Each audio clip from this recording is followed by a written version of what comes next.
오늘 여러분하고 같이 교독할 하나님 말씀은 신약성경 누가복음 10장 1절에서 20절 말씀 되겠습니다. 그 후에 주께서 따로 70인을 세우사 친히 가시려는 각 동네와 각 지역으로 둘씩 앞서 보내시며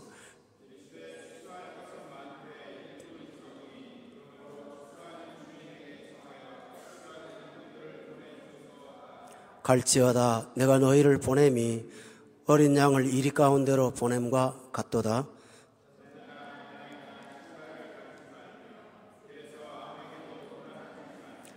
어느 집에 들어가든지 먼저 말하되 이 집이 평안할지어다 하라.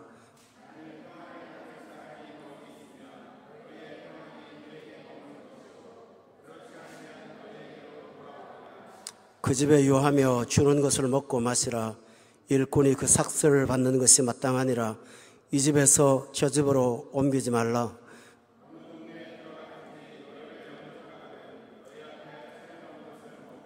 거기 있는 병자들을 고치고 또 말하기를 하나님의 나라가 너희에게 가까이 왔다 하라.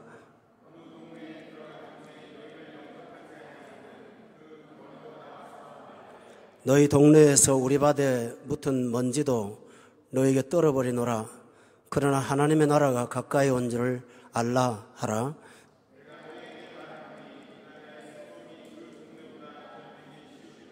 화 있을진저 고라시나 화 있을진저 벳세다야 너희에게 행한 모든 권능을 두로와 시돈에서 행하였더라면 그들이 벌써 베옷을 입고 제에 앉아 회개하였으리라.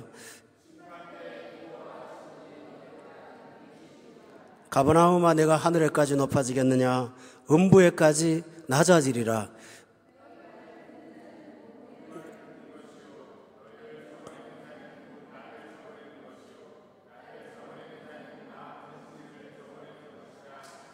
칠십인이 기뻐하며 돌아와 이르되 주여 주의 이름이면 귀신들도 우리에게 항복하더이다.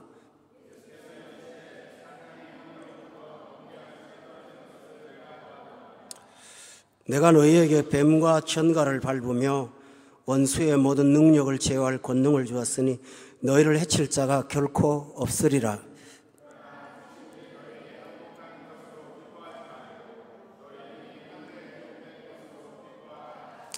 아멘. 오늘은 제목을 70인의 기쁨 이런 제목 갖고 이 주제로 하나님 말씀 전하겠습니다. 예수님은 12명을 제자로 특별히 선택을 하셨습니다. 그런데 오늘 10장 1절에 보면 12명 외에도 70명의 제자가 있었다는 것을 알 수가 있습니다.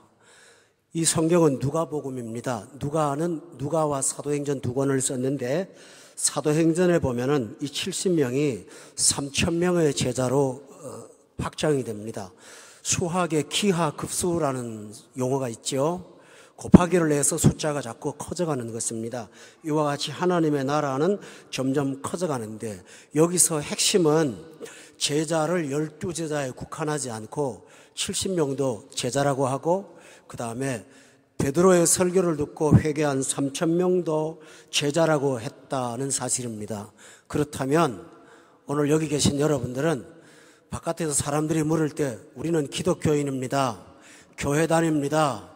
여러분이 일상적으로 그렇게 말할 수 있습니다만은 성경적으로 정확한 우리의 정체성은 바로 예수님의 제자입니다. 우리 한번 따라합시다. 나는 주님의 제자입니다. 스스로 입으로 그렇게 고백해 보신 적이 혹시 있는지 모르겠어요. 그러면 제자가 누구일까요? 우선 그 말 들어가기 전에 일반적인 제자라는 용어를 좀 우리가 공감을 하고 넘어가겠습니다. 여러분, 나는 저분의 제자예요. 이런 말 상대방한테 존경할 때 많이 쓰는 말이지요.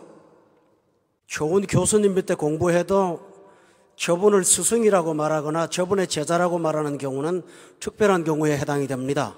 그러니까 제자는 상당히 명예로운 호칭입니다. 까닭에 성경에서 나오는 제자라는 용어는 우리가 얼마나 영광스러운 지위를 갖고 있는가 하는 것을 보여주는 아주 중요한 핵심 용어입니다. 문제는 오늘날 기독교인들이 교인은 되었지만 제자가 되지 못했기 때문에 일어나는 문제들이 상당히 많습니다. 그래서 저는 여러분에게 제자가 되기를 바라면서 제자는 누구인가를 먼저 말씀드리겠습니다. 첫째 보면 본문 1절에 이런 말씀이 있습니다. 그 후에 주께서 따로 70인을 세웠다. 여기 성경 말씀대로 하면 제자는 많은 사람들을 몽땅 제자라고 하지 않고 따로 세움받은 사람이라고 했습니다. 신학적인 용어로 따로 세움받았단 말은 선택받았다 혹은 예정을 받았다라는 뜻이 되겠습니다. 다시 말하면 하나님의 은총을 특별히 부여받도록 구별된 세상 중에 독특한 몇 사람들이라고 하는 것입니다. 제자는 본인이 원한다고 되는 것도 아닙니다. 지난 시간 우리 말씀을 들을 때 어떤 사람은 주님, 제가 주님을 따르겠습니다고 말할 때 주님은 인자는 머리 둘 곳도 없다고 말하면서 그를 거절합니다. 그런데 지난 시간에 어떤 부류의 사람은 예수님께서 너는 나를 따라가라고 말합니다. 그가 불편해서 부친을 장사하고 오겠다고 말하자 그거는 죽은 자들로 하여금 하게 하고 너는 나를 따르라고 강요하십니다. 제자는 내가 즐겁고 내가 하기 싫고 내 선호도에 따라서 되는 것 결코 아닙니다. 여러분 여기 교회를 다니시고 기독교인 된 것이 여러분이 기쁘고 즐거워서 되는 분도 물론 있겠지요. 그러나 여러분 중에 대다수의 많은 분들이 환경이나 가족이나 피치 못하는 인간관계 때문에 질질질 끌려다니는 분도 있습니다. 그분은 무척 고통스러운 건 사실이지만 그러나 분명하게 하나님은 그분을 구별하여 세우셨다는 사실입니다. 여러분이 싫어하건 좋아하건 그것과 관계가 없는 것이 기독교의 중심입니다. 그러므로 이 사실을 조금 아신다면 고통스럽게 끌려다닐 필요가 없이 빨리 돌아오면 좋겠는데 우리는 아직도 자신의 선택으로 하나님을 믿어도 되고 안 믿어도 된다고 생각을 합니다만 절대로 그런 것은 아닙니다. 그러므로 제자는 누구일까요? 따로 세워서 구별된 사람입니다. 두 번째로는 1절에 보니까 끝에 말씀에 참 중요한 내용이 나옵니다. 각 동네와 지역으로 둘씩 앞서 보냈다고 되어 있습니다. 제자는 보냄받은 사람입니다. 보통 우리가 제자라고 생각할 때는 하나님이 나를 선택하고 구별하여 세웠습니다. 그것에 대해서는 이해하고 인정합니다. 그것도 안 되는 사람이 있습니다. 하나님이 선택했다는 걸 기분 나빠하는 사람도 있거든요. 어쨌든 그까지도 인정을 하지만 진짜 제자는 그것만 갖고는 반쪽입니다. 제자는 부름받아서 보냄받은 자입니다. 우리 한번 따라합시다. 보냄받은 자. 많은 신자들이 하나님으로부터 부름받았다는 사실은 알고 있습니다만 보냄을 받았다는 사실에 대해서는 잘 이해하지 못하는 것 같습니다.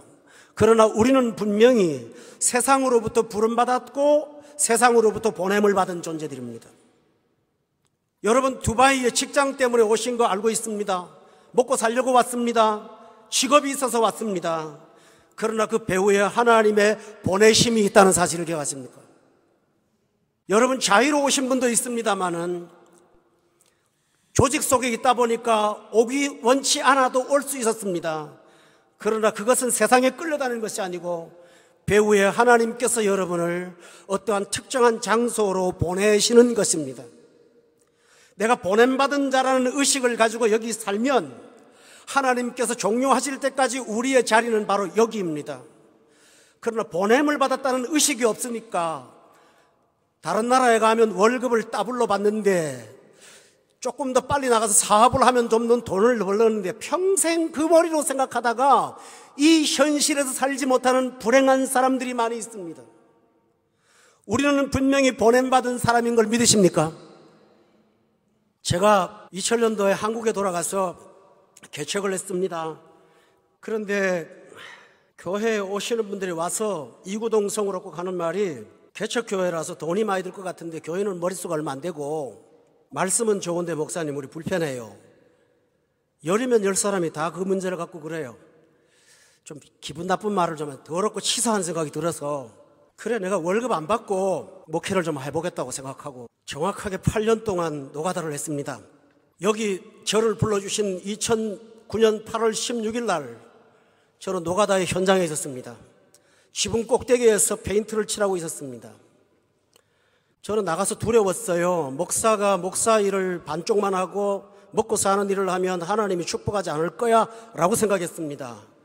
그런데 다른 사람보다 일은 50%밖에 하지 않았지만 참 돈 엄청 벌리더군요. 그때 제가 돈 버는 재주가 있다는 사실을 새롭게 깨달았습니다.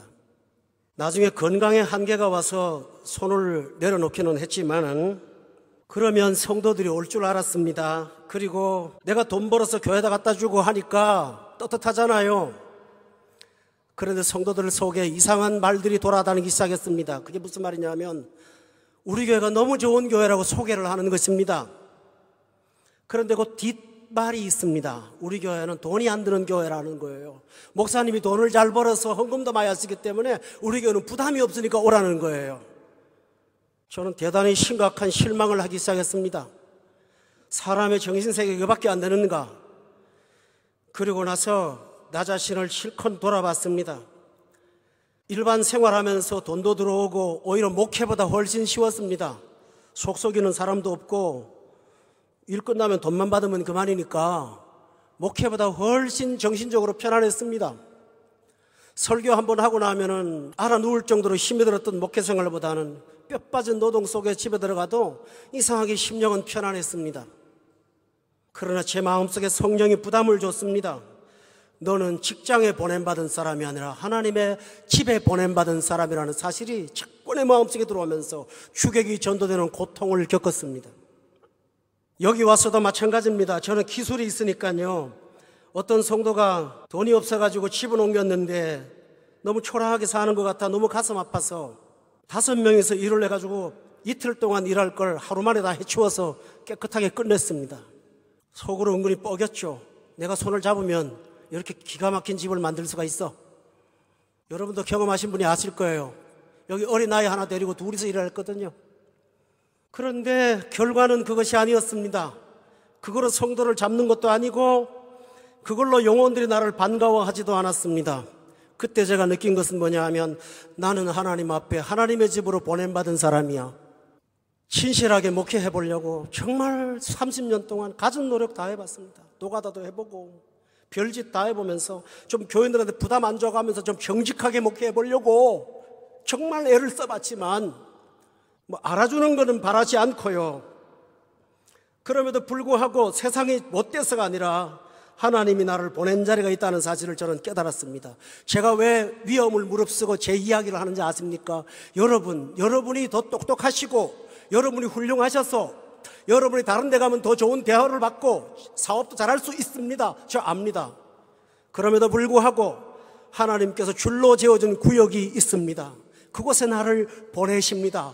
요나가 다시스 가고 싶어서 갔습니까? 강저로 끌고 갔습니다. 싫다고 하니까 물고기 잡아넣어갖고 배를 뒤집어서 물속에 집어넣고 토해서 가게 합니다. 하나님이.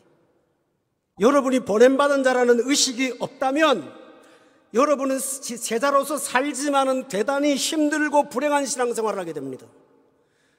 그러므로 성도 여러분이 보냄받은 자라는 의식을 갖고 살아가시기를 예수 이름으로 축원합니다. 할렐루야. 교회 생활도 마찬가지입니다.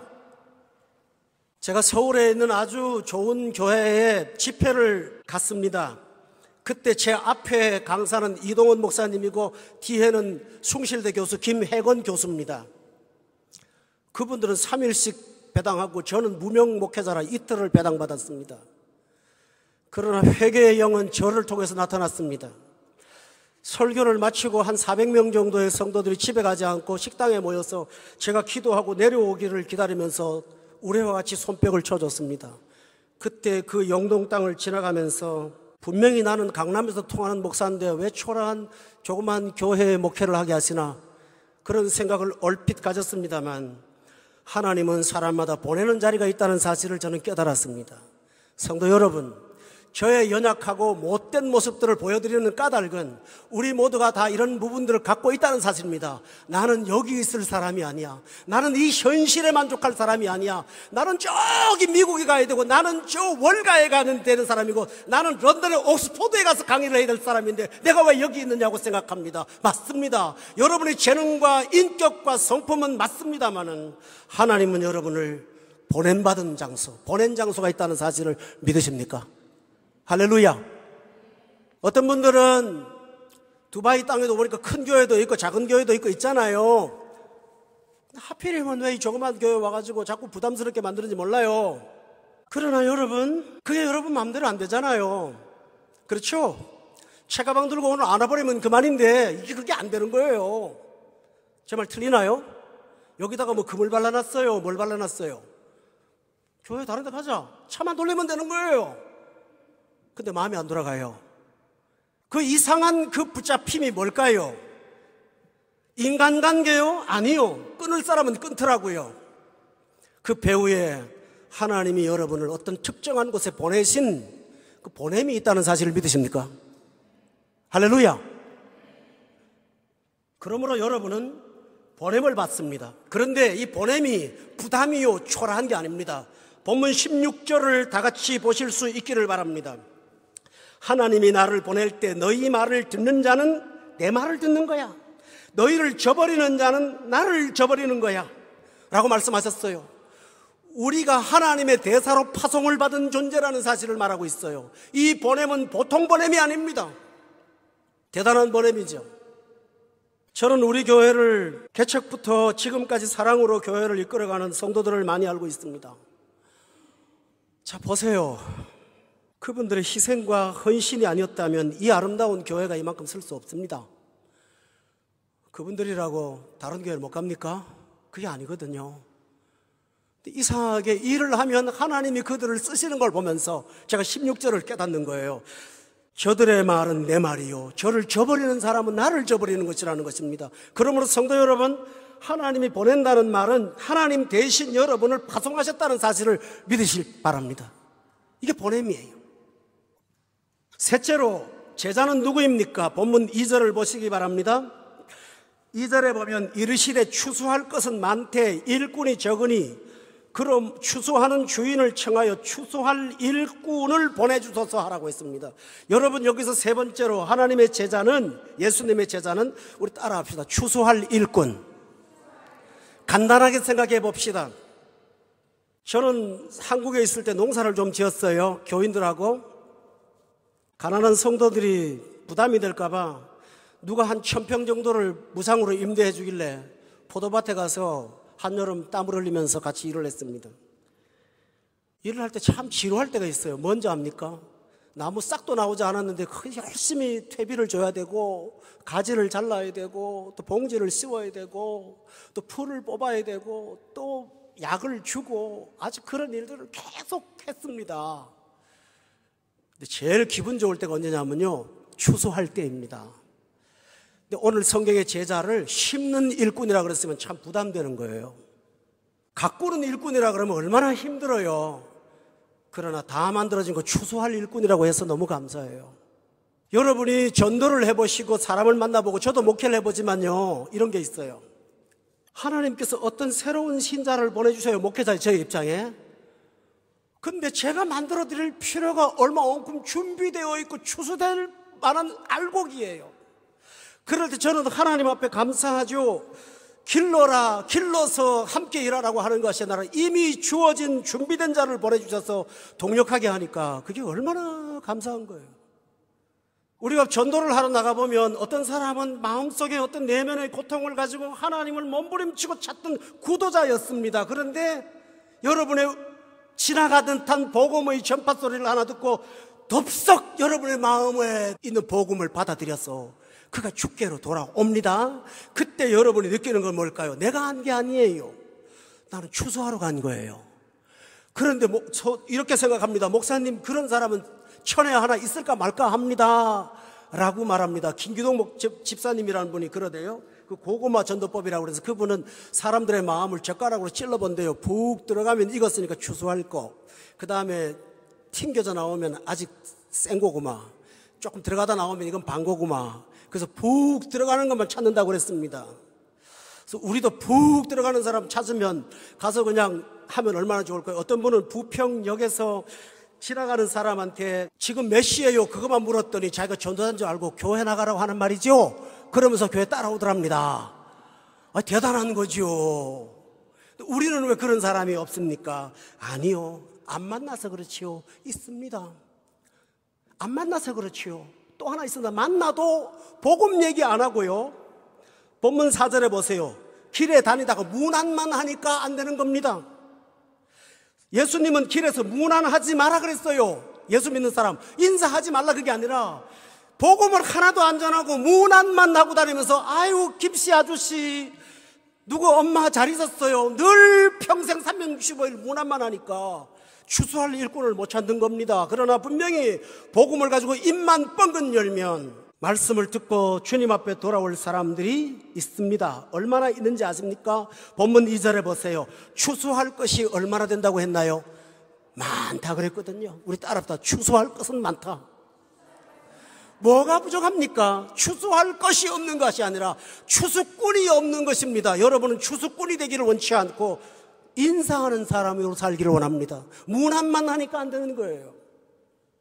어떤 분은 그러더군요. 전도는 해야겠는데 저분이 거절할까 봐 마음에 노심초사해서요 3년이 지나도록 입을 열어야 되는데 하면서 문안만 하는 거예요. 안녕하세요 하고요. 그러나 제자는 분명히 문안하는 사람이 아니라 추수할 사람이라고 말씀했습니다. 여러분이 복음의 입을 열면 분명히 주변에 영혼들은 있습니다. 할렐루야. 네 번째로 제자는 누구입니까? 본문 3절에 보면 내가 너희를 보냄이 어린 양을 이리 가운데로 보냄과 같다고 했습니다. 여러분은 제자입니다. 제자는 어린 양입니다. 그런데 이리 가운데에 보내는 것입니다. 왜 일이라고 세상을 말할까요? 나쁘게 평가하지 마십시오. 성경의 묘묘를 좀 잘 깨달으시기 바랍니다. 이리와 양의 차이점은 뭔지 압니까? 이리는 스스로 먹이를 구하는 자고 양은 목자가 구해주는 것입니다. 이리는 스스로 먹이를 구해야 되니까 긴장, 초조, 경쟁, 생존 경쟁, 적자 생존 등등의 삶을 살 수밖에 없습니다. 그러나 양은 목자가 가라는 대로 따라만 가면 먹을 것이 있는 존재입니다. 우리는 분명히 이리 속에 들어가는 존재지만 우리는 양입니다. 이게 제자입니다. 오늘 본문에 이리 속에 들어갔으니 먹혔다고 말합니까? 절대로 그런 법은 없습니다. 그러므로 이리를 무서워하지 말고 이리를 불쌍히 여기시기를 바랍니다. 어린 양을 세상에 보낸다고 하셨는데 아무거나 보낸 게 아니고 본문 1절에 보면 참 중요한 말이 나옵니다. 주께서 따로 70인을 세워서 친히 가시려는 그 동네에 앞서 보내신 것이라고 했습니다. 혼자 양은 가지 않습니다. 주님이 가시는 그 장소에 가게 했지 너 갔다 오라고 말씀하지 않았습니다. 목자는 양과 늘 함께 하기 때문에 우리는 이리가 아니라 양으로 세상에 가서 주님과 동행하고 산다는 사실을 믿으십니까? 그러므로 사망의 음침한 골짜기를 다닐지라도 해를 두려워하지 않습니다. 왜냐하면 목자 되신 분의 지팡이와 막대기가 나를 안위하시기 때문입니다. 할렐루야. 이것이 바로 우리의 존재, 우리 정체성입니다.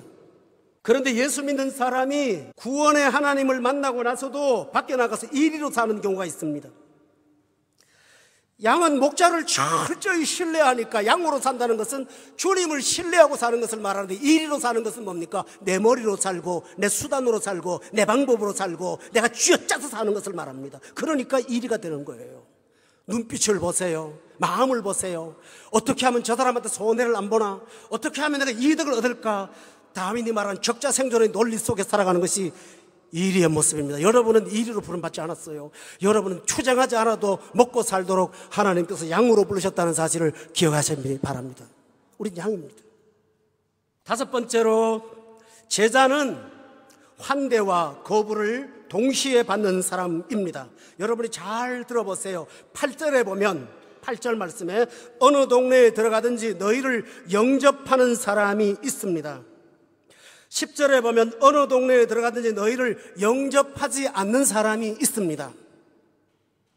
어떤 곳에 가서 예수님을 전하면 환대를 받을 수도 있습니다. 그러나 어떤 곳에 가서는 거부를 당할 수도 있습니다. 예수님이 이 말씀을 하셨다면 여러분 거부를 두려워하실 필요가 있습니까? 어차피 확률로 50대 50입니다.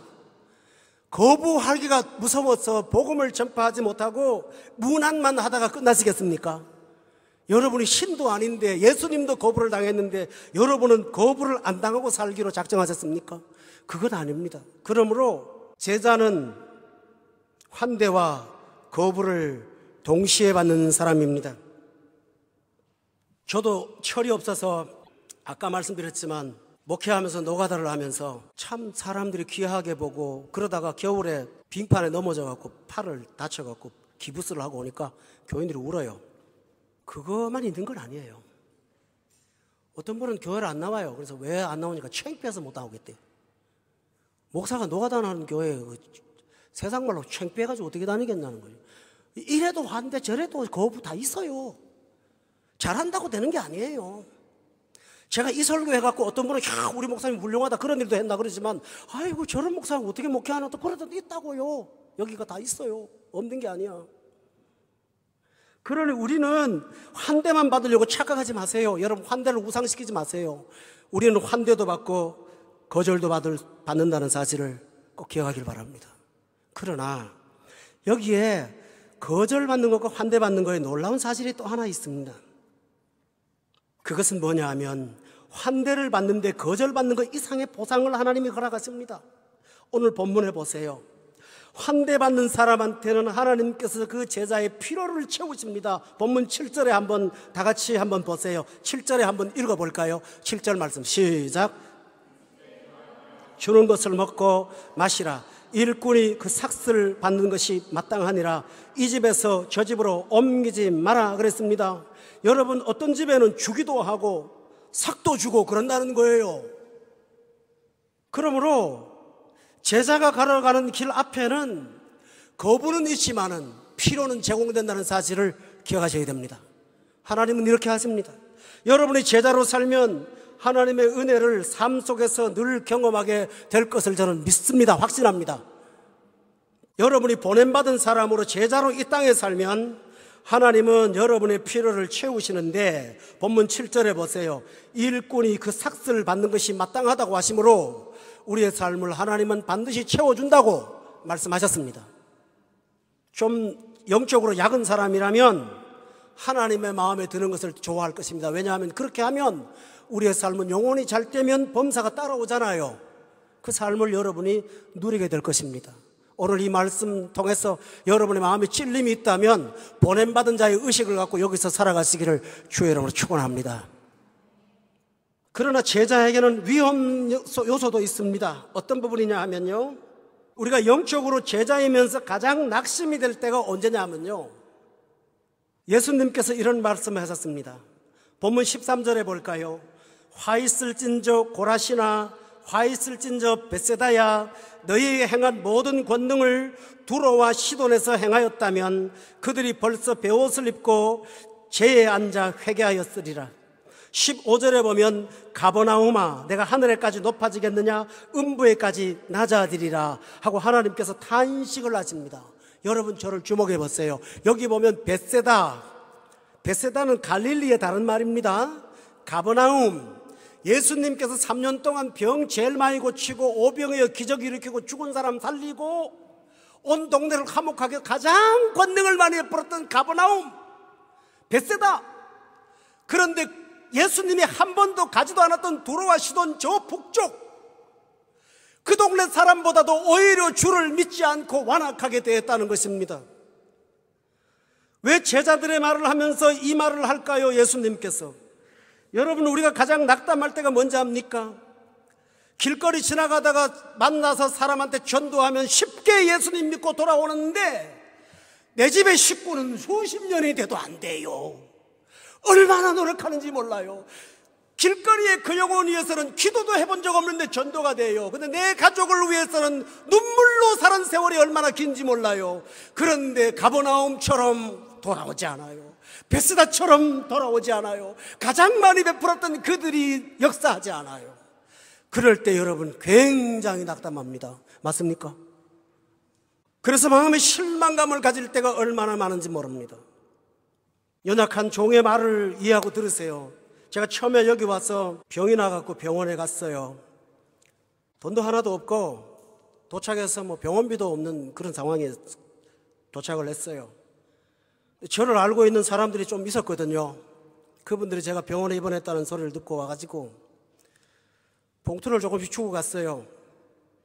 그래서 5일 후에 결산하는 날, 병원비 내라고 그러는 날 우리 집사람한테 물었어요. 돈이 얼마냐 했더니 집사람이 깜짝 놀라면서 들어온 돈이 정확하게 이거 다 갚고 2만 원 남는다는 거예요.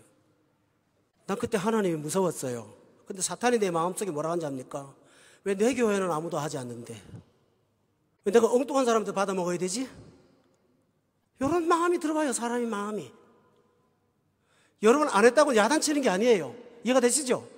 그게 아니에요. 근데 거꾸로요. 이번엔 희한한 일이 벌어졌어요. 10년 전에 교회에서 목회할 때는 나한테 정말 한 푼도 주지 않던 분들이 이번에는 그분들이 통장에 다 붙이는 거예요, 또. 병원에 가는 돈이 또 해결되는 거예요.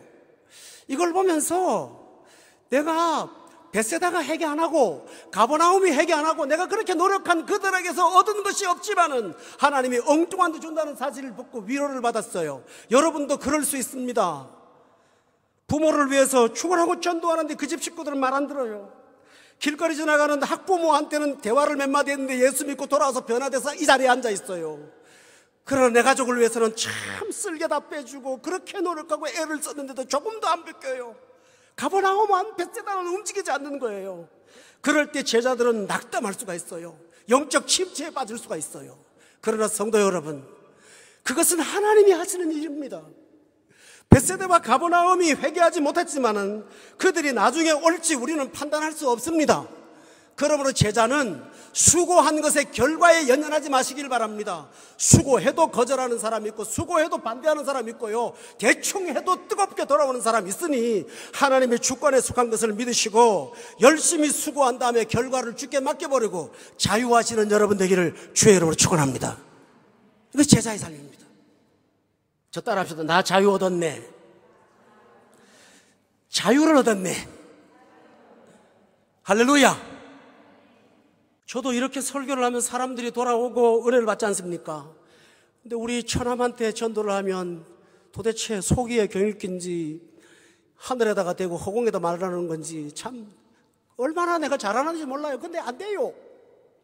우리 집사람이 못한 거예요. 내가 못한 거예요. 갈 때마다 그냥 눈치를 봐갖고 어떻게 하든지 예배 한번 드리게 하고 싶어도 안 되는 거 어떡합니까? 그러나 그 속에 하나님의 신비한 뜻이 있습니다. 여러분, 니고데모라는 사람이 예수님을 만나서 밤에 찾아와서 거듭나야 된다는 소리를 들었는데 킁 하고 집에 가버렸습니다.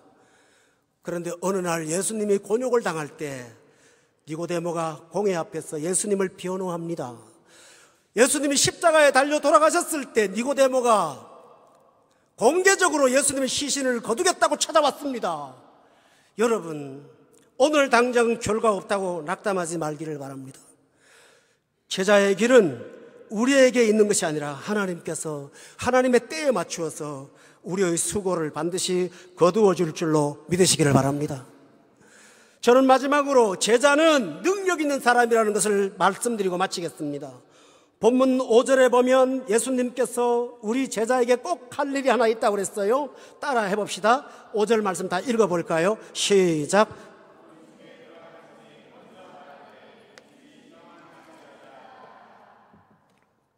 어느 집에 들어가든지 먼저 말하되 이 집이 뭐라고요? 평안할지어다. 그런데 저 4절에 보세요. 길에서 아무에게나 만나면 뭐하라 그랬어요? 문안도 하지 말라고 하면서 집에 들어가면 평안하라고 그러네요. 여기에 중요한 게 있어요. 문안은 인사예요. 평안은 인사가 아니에요. 문안은 피상적인 인사예요. 지나가다가 사람 만나서 그저 안면에 트는 인사에 불과해요. 그러나 평안을 비는 것은 능력입니다. 왜 그런지 아십니까? 본문 8절에 보니까 평안을 받을 사람이 거기 있으면 너희의 평안이 그에게 머물게 된다고 그랬어요. 건강하세요 하고 인사를 하잖아요. 문안하는 거는 형식에 불과한 겁니다. 그러나 예수의 권능 갖고 평안을 빌면 그 사람이 불안했다가 평안이 그 속에 머무는 것을 보게 되는데 내가 가지는 그 평안이 그에게 머무는 것을 보게 될 것입니다. 만일 그 사람이 안 받으면 어떻게 될까요? 6절에 보세요. 만일 평안을 받을 사람이 거기 있으면 너희 평안이 그게 머무는데 그렇지 않으면 그 평안이 공중에 떠도는 것이 아니라 너희한테 돌아온다고 그랬어요. 여기서 말하는 평안은 여러분이 예수님을 전하는 것을 평안이라고 하는 것입니다. 화목이신 예수 그리스도를 여러분이 전하면 받는 사람이 심령에 평안이 머물 것입니다.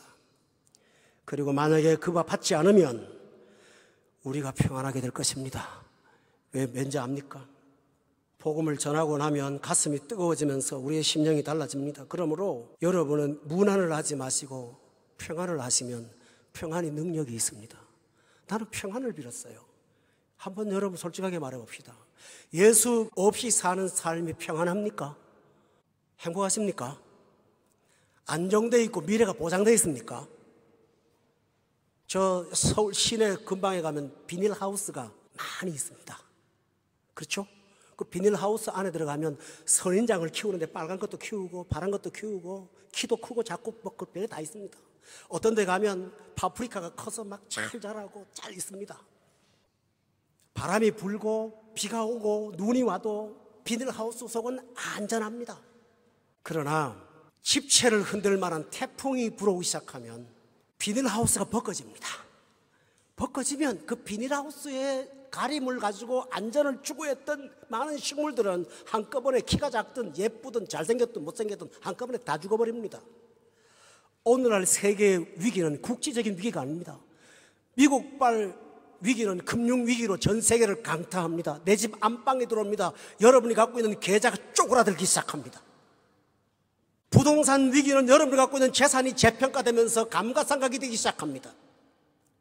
어떤 분이 그러더군요. 목사님 요새 둘 중에 하나인데 고민입니다. 그래서 왜 그래요? 중국에서 날라오는 중금속을 먹을 것인가 일본에서 갖고 오는 오염된 원자력을 먹을 것인가 둘 중에 하나로 다 그럽니다. 세상은 남의 나라의 문제가 아닙니다. 시리아의 내전은 지금 우리에게 직접적인 영향을 미치고 있습니다. 이라크의 사태는 우리 속에 있는 회사의 업무들과 중요한 연관관계가 있습니다. 근데 인간이 그 비닐하우스 같은 안전막에서 여러분이 안전하십니까? 사람들은 막연한 불안감 속에 있습니다. 알랭 드 보통이라고 하는 프랑스의 작가는 파리의 공항 복판에서 의자를 만들어서 앉아가지고 지나가는 사람들을 보면서 글을 써달라고 해갖고 거기서 글을 썼답니다. 근데 그가 쓴 글 중에 가장 히트친 글이 뭔지 압니까? 불안입니다. 설명할 수 없는 불편한 불안이 내 마음을 사로잡고 있다고요. 그런데 예수 믿는 사람은 평안이 있습니다. 이 평안을 전합니다. 그리고 그 평안이 여러분 그냥 마음이 아니라 그들의 심령 속에 임하는 것을 보게 됩니다. 그뿐만 아닙니다. 평안을 빌 때에 놀라운 일이 벌어집니다. 17절에 보면 이렇게 말합니다. 70인이 기뻐하며 돌아와 이르되 주여 주의 이름이면 귀신들도 우리에게 항복하더이다. 평안을 빌었는데 귀신이 항복하더라는 것입니다. 18절에 보니까 예수께서 나도 봤다. 사탄이 하늘로부터 번개같이 떨어지는 것을 내가 봤다고 말씀하시면서 우리는 평안을 빌었는데 그를 사로잡고 있던 사탄의 역사는 물러간다고 하는 것을 분명히 보여주고 있습니다. 성도 여러분, 인사는 상대방의 마음을 즐겁게 할 수 있습니다. 그러나 평안을 빌면 상대방을 사로잡았던 사탄의 역사가 떠나고 그에게 진정한 평화와 구원이 임한다는 사실을 기억하시기를 바랍니다. 오늘 저는 제자가 가지고 있는 현실과 정체성과 그리고 제자의 입장과 제자의 능력이 무엇인지를 보여드렸습니다. 여러분은 무난하지 마시고 평안을 빌면서 보냄받은 자리에서 수많은 영혼들을 자유케 하는 그런 사람들이 되시기를 예수 이름으로 축원합니다. 기도하겠습니다. 하나님 아버지, 교인이 되는 것으로 끝나지 말게 하소서. 그리스도인으로 끝나지 말게 하소서. 종교 안에다가 기독교라고 쓰는 정도로 살지 말게 해주세요. 예수님의 제자가 되기를 원합니다. 주님의 제자로 평안을 비는 사람이 되기를 원합니다. 교양 있는 시민으로 무난하는 사람으로 되지 않기를 원합니다. 영혼을 가지고 구원을 갈망하는 고도자들에게 찾아가서 평안을 빌므로 사탄이 번개처럼 떨어지는 능력을 행사하는 하나님의 사람들이 되도록 성령으로 기름 부어 주시옵소서. 예수 그리스도 이름으로 기도드렸사옵나이다. 아멘.